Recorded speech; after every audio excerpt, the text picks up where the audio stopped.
Well, good morning. My name is Martin Helena. I am the head veterinarian at the Vancouver Aquarium and also, of course, the Vancouver Aquarium's Marine Mammal Rescue Center.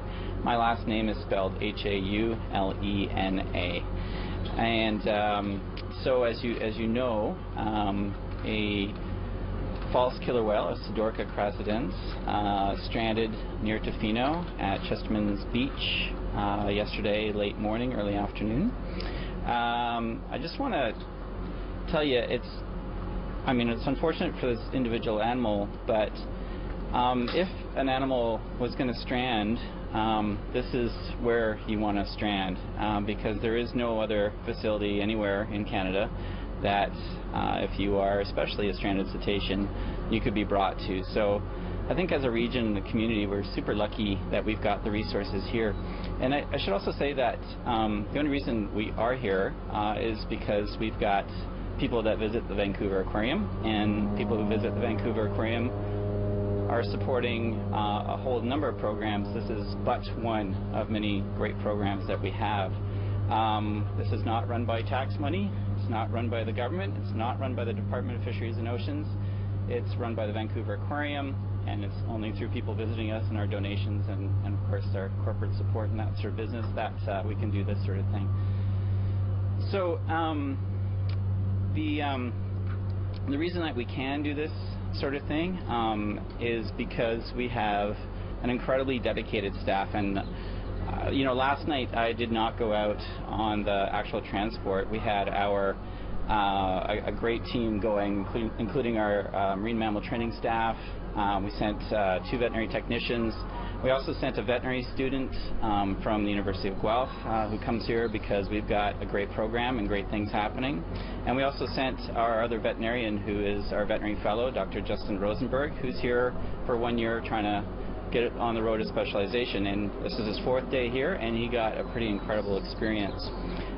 So we are kind of a neat facility, and again, it's kind of cool to be working here and seeing all this stuff.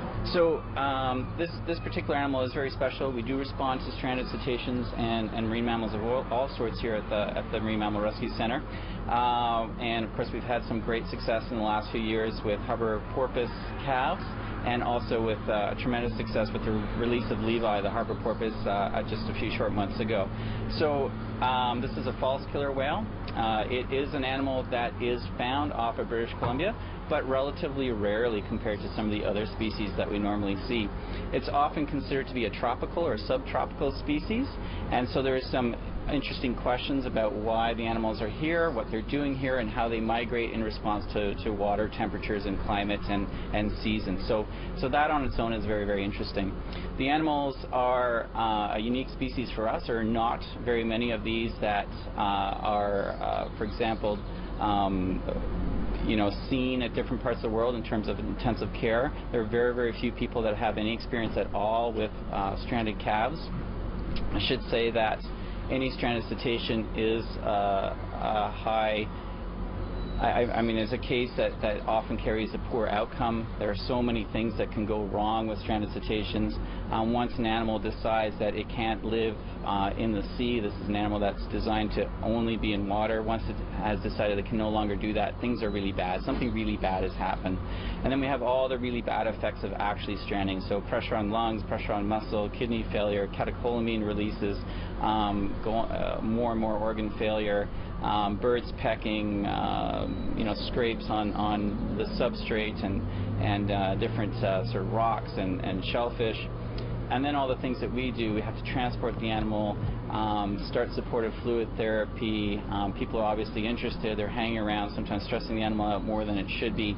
So there's a lot of factors stacked up against this poor little guy.